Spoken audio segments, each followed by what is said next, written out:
Nii, jätkame eestikeelse piibliraamatu lugemisega, Tartus 1897 trükitud. Kaks korda on juba salvestusega mingid probleemid. Katkeb ära. Oleme 36. nädala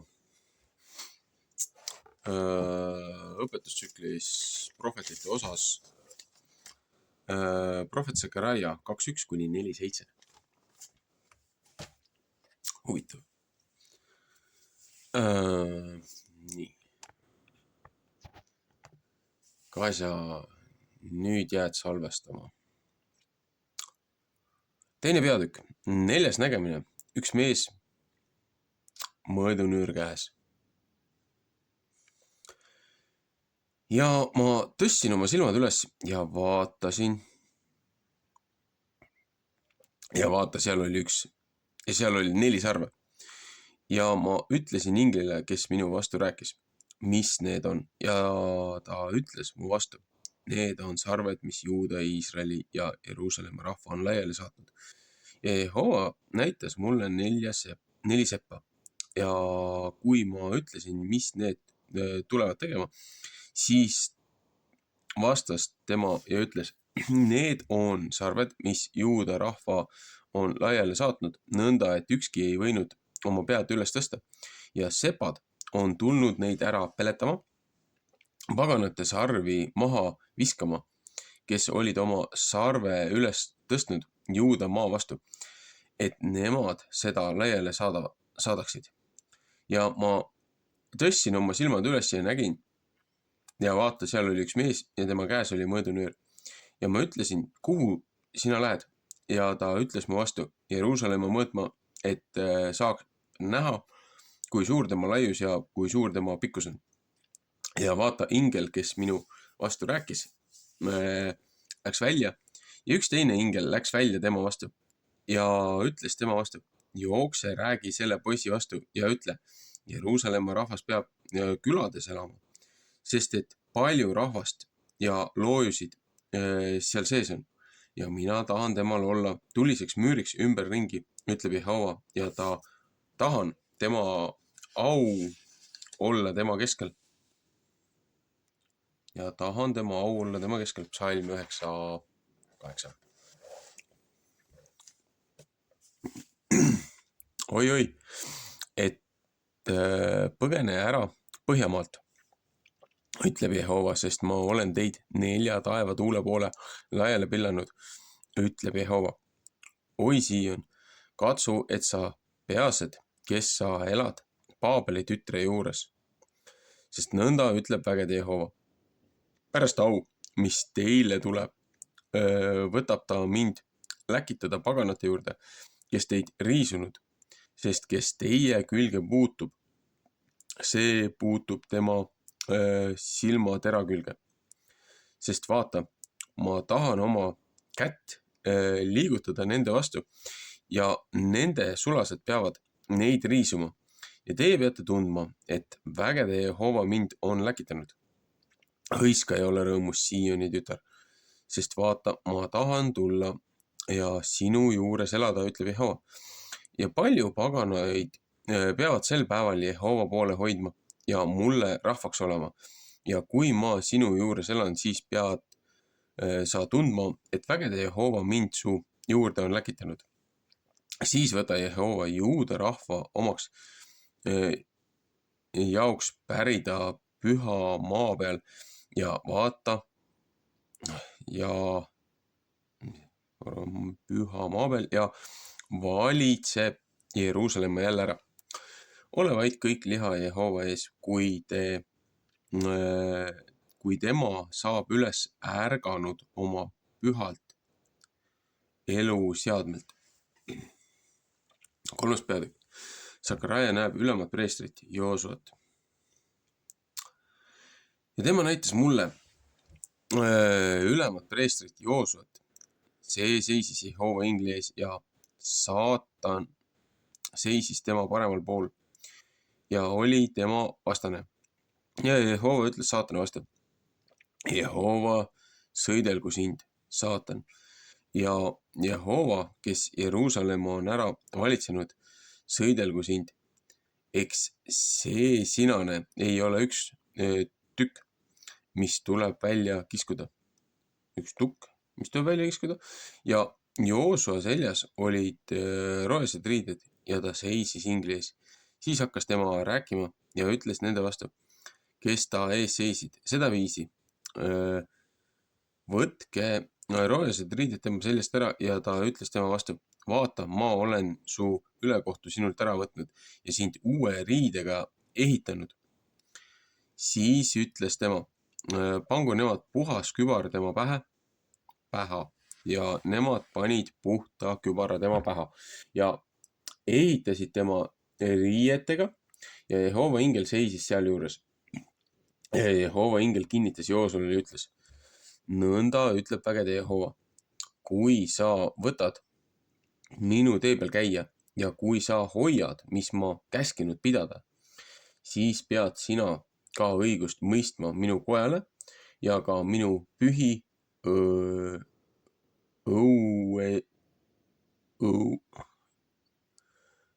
õuesid hoidma.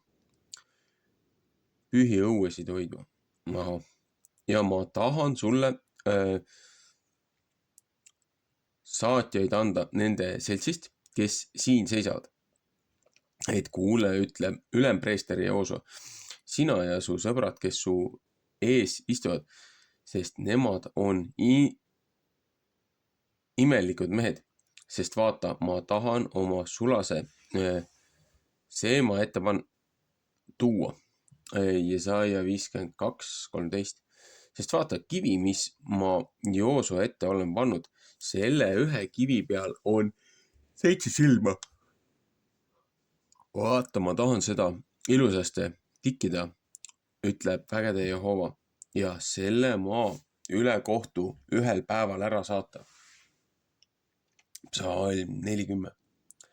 Sel päeval ütleb vägede Jehova, peate teie 11 kutsuma viinapuu alla ja viigipuu alla. Miika 4:4. 4. peatükk. Sakaraia näeb kuldküünlajalga ja 2 õlipuud. Pärast tuli ingel, kes minu vastu rääkis jälle ja äratas mind üles, otse kui mehe, keda unest üles äratatakse. Ja ta ütles mu vastu, mis sa näed? Ja ma ütlesin, ma näen ja vaata üks selge kuldküünlajalg ja õlikauss selle otsas ja 7 õlilampi, mis ta peal ja 7 pudelit või 7 putket igal lambil, mis küünlajala otsas ja 2 õlipuud tema kõrvas, teine kausi paremal ja teine tema pahemal pool. Ja ma kostsin ja ütlesin ingli vastu, kes minu vastu rääkis ja ütlesin, mis need on, mu issand. Ja ingel, kes mu vastu rääkis, vastas ja ütles mu vastu, eks sa tea, missugused need on. Ja ma ütlesin, ei tea mitte, issand. Ja ta vastas ja rääkis mu vastu ja ütles, see on Jehova sõna Serubabelile öelnud. See ei pea sündima ei mitte väe läbi ega rammu läbi, vaid minu vaimu läbi, ütleb vägede Jehova. Mis oled sina, suur mägi Serubabeli ees? Lagedaks maaks pead sa saama, sest ta peab ülema kivi ette tooma mürina häälega, arm olgu temale. Väga huvitav.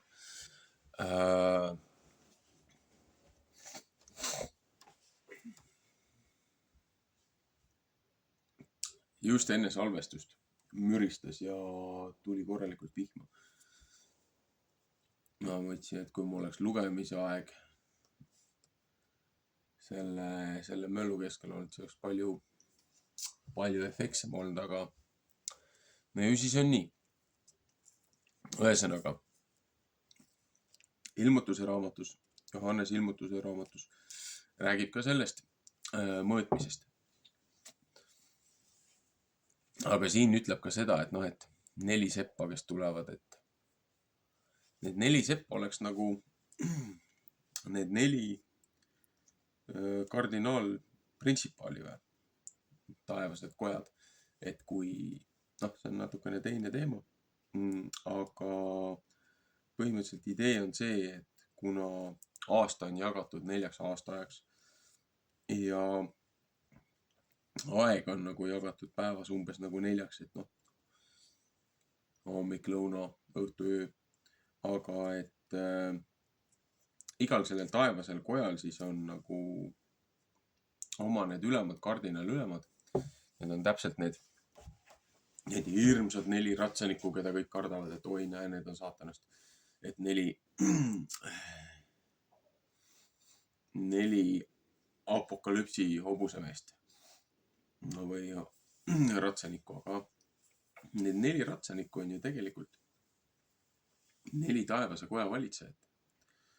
Ja keegi teine neid ei läkita siia kui tegelikult looja ja Kristuse tagasituleku eel saadetakse need ju välja. Et see korruptsioon ja see julmus siit hävitada, karistada neid, kes on väga palju kurja teinud, tuua veel neid padukahetsusele, kes on võimelised pöörduma ja tunnistama oma eksimusi. Siin räägib ka sellest Jeruusalemma mõõtmisest ja muudest asjadest. Jällegi looja rahvast siin räägib ka nendest, et näed, paganad tulid, pillusid nad laiali. Et jah, nende oma kõrkusest, ülbusest, isekusest ja looja vastu plõksimisest saadeti neid maalt välja. Ja et eks siin hilisemad raamatud ja jutud kinnitavad ka seda, et läbi erinevate prohvetite ja apostlite, et looja kutsub rahva tagasi. Mitte Rothschildid, mitte Rockefellerid, mitte Briti kroon, mitte kogu see edomaitide, satanistide, pedofiilide panganduskartell. Et mitte see võlts Iisrael, millele kõik praegult saluuti tambivad. Seepärast, et see on 100% kontrollitud siis selle panganduskartellide ja dünastiate poolt. See 1948, see on, noh, see on nii võlts, kui vähegi olla annab. Kahjuks rahvas on pime, need, kes ei ole suvatsenud piiblit kätte võtta ja ise seda lugeda.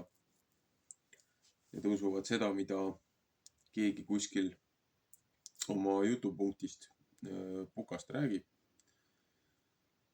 Väga paljud kirikuõpetajad kahjuks teevad selle vea, et nad on käinud seminaridel ja korrutavad neid jutupunkte ise asju läbi vaatamata ja uurimata. Aga samas on ka neid, kes tunnistavad, et nad on eluaeg rääkinud seda juttu, mis neid on õpetatud. Ja nüüd, kui nad on hakanud lõpuks ise neid asju uurima ja neid tagamaid, et nad on olnud ise eksinud, nad tunnistavad seda, nad pöörduvad sellest ja tulevad tagasi tõe juurde, tulevad tagasi looja õpetuse juurde, tulevad tagasi piibli juurde, enda juurde. Ja hakkavad vaatama neid muid korrumpeerunud versioone ja väljaandeid ja võrdlema siis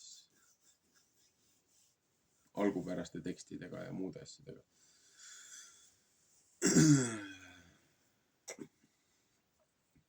Ühesõnaga, siin räägib ka veel sellest, et hiljem nägi veel ühte nägemust, et nägi 7 lampi ja 2 õlipuud, aga Kristus räägib ka ju nendest lampidest ja õlipuudest, mis on nende tähendused Uue Testamendi portsjonis ja kas just selles nädalas, aga üleüldiselt ta on toonud neid paraboole ja muid asju, võrdlusi.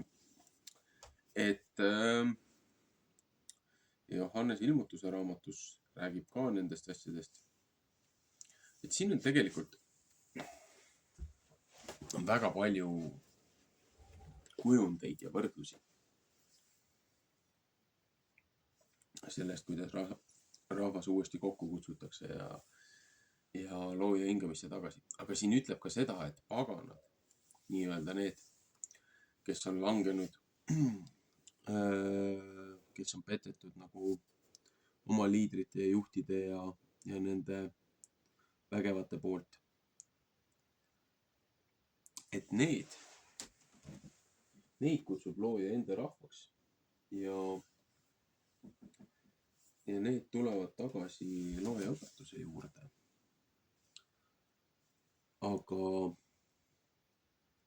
millest on inimestel raske aru saada, ongi see, et peale seda, kui üks osa ingleid, looja poegi, Beneha Elohim ehk siis looja pojad, Sons of God,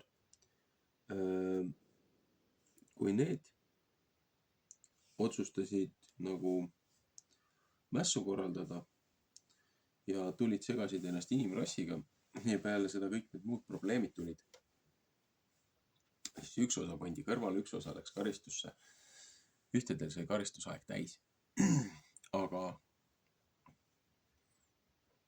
vastavalt kuriteole olid ka karistused, aga mingi osa, kes siis peale Paabeli torni veel tuli, kui jagati inimesed erinevatesse keelkondadesse peale Paabeli tornist laiali minemist ja tekkisid need erinevad võrdlusmüüdid ja kõik muud asjad, võrdlusmütoloogiad, kus räägiti põhimõtteliselt ühte sama juttu erineva nurga alt. Aga see 70-72 nii-öelda protokeelt või põhikeelt, millest siis kõik see kogu maailma rahvastik ja keelebarjäärid ja muud asjad, kõik see jagunemine toimus.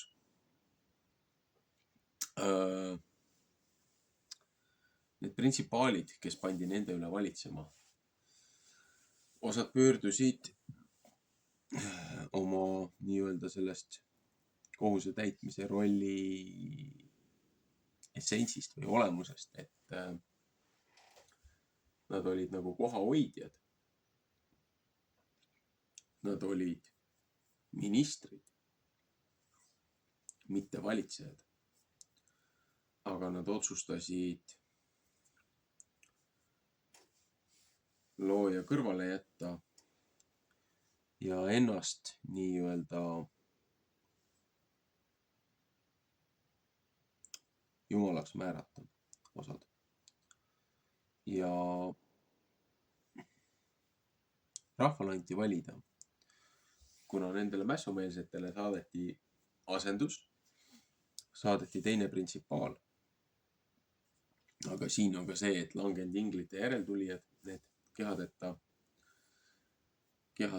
igavesed olendid, disembodied spirits,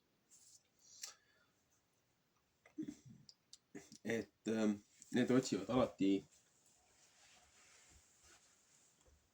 seda,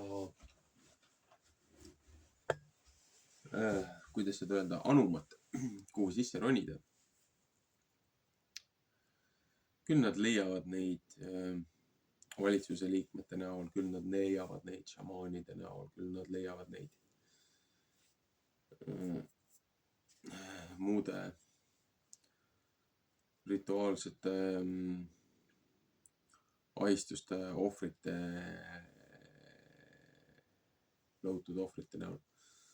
Aga samas on ka need, kes on siis jätkuvalt looja võtmes õigesti talitavad ja on nagu kaksikvõim või kaksikvalitsus, kuidas seda nimetada, kuidas see kõige õigem termin oleks, seepärast et kuidas seda kõige lihtsamalt seletada, et inimesed aru saaksid. On antud 2 valikut. Et kummas võtmes, kummas hingamises sa tahad elada. Kas sa tahad elada looja hingamises või sa tahad elada selles nii-öelda maises sekulaarses. Probleem on selles, et tegelikult sellist asja kui sekulaarne maailm ei olegi olemas, seepärast, et tegelikult see on varjukatte all vastasleeri siis nii-öelda kuningriik. Ja siis vastavalt tegudele ja nendele asjadele, millele siis need piirkonnad, regioonid, rahvad, inimesed, nende valitsejad panustavad, mis on nende moraalsed alustalad ja koodeksid. Vastavalt sellele siis selles piirkonnas või siis kas või killustatult, et mingites sektsioonides domineerivad siis need loojast pööranud printsipaalide nii-öelda järgijad ja mingites sektsioonides siis piirkondades vohab looja õnnistusel teatud inimgrupp ja kooslus eklassia ehk siis kogumik, mida väga räigelt on valesti tõlgitud kirikuks. Aga on ju satanistlikud kirikud ja on ju loojakirikud ja on muud kirikud. Et see on ikkagi inimeste kogum ja eks igal ühel on oma see baas või kants nii-öelda, kus nemad kogunevad, mis on nende nii-öelda kindlus või siis nagu staap või side, panna mõningad militaarterminid sisse. Et noh, sidejaamad, vahejaamad. Seepärast, et tegelikult see, mis siin meie ümber toimub, see on sõda, see on spirituaalne sõda. See on see sõda, mida paljud ei näe. Meie näeme seda kõige madalama taseme oma, luu ja liha oma. Aga me ei näe seda, mis toimub kardina taga. Ja need sammused, need 4 seppa, kes tulid neid nii-öelda neid paganaid laiali ajama. Need 4 seppa, väga suure tõenäosusega on need 4 ratsanikku.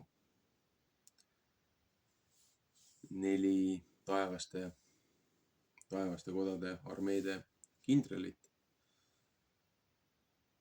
kes kõik annavad saluuti loojale ja tema troonipärijale, tulevasele kuningale Kristusele.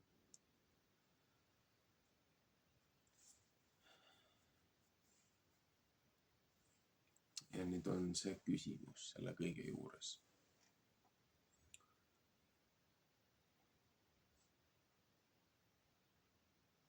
Mis liinis keegi jätkata tahab? Mis on selle rahva prioriteedid? Ja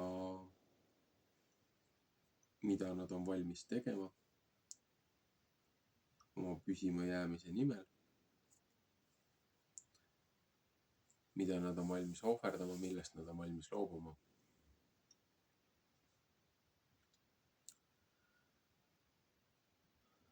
Seepärast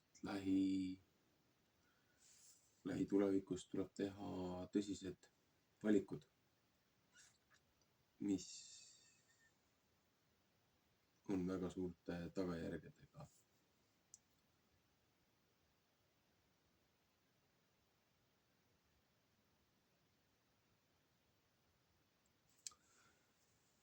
raske on seda sõnadesse panna,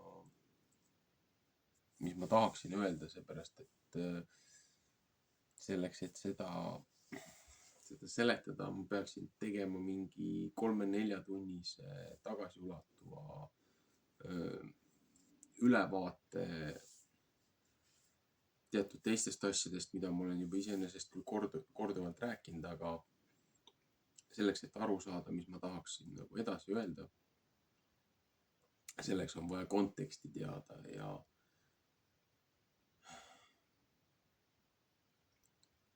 paljude jaoks lihtsalt nii pikk ja nii väsitav, et nagu aju lülitub välja, et ei jõuta kuulata sellist asja, kui ei ole inimestel võib-olla seda kontseptsiooni, kokkupuudet, informatsiooni, teadmisi, põhja.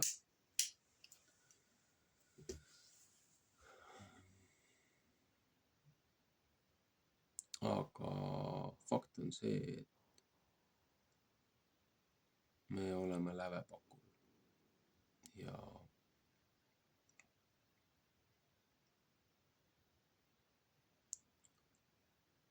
see valik saab olema väga tõsine.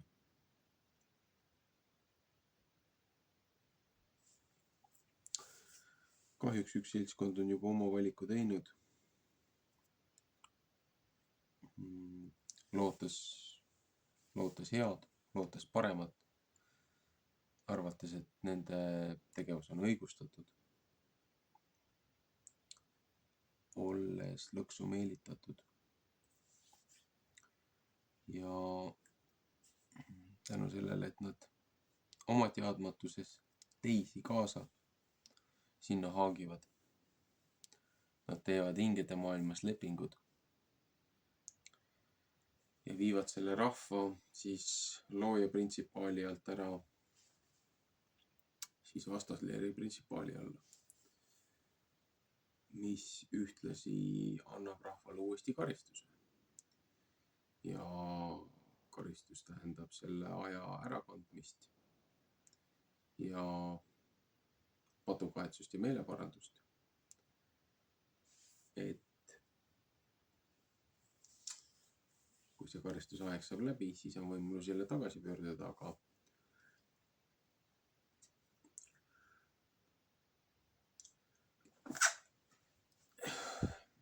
kui sellest ei õpita, siis on boonusaeg või lisaaeg. Et jah.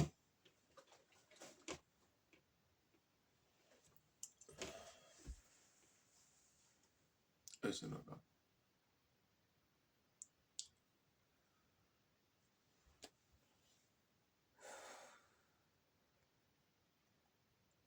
Palun lugege Uut Testamenti, palun lugege Vana Testamenti. Otsige, kust on teie jaoks pidev punkt. Ja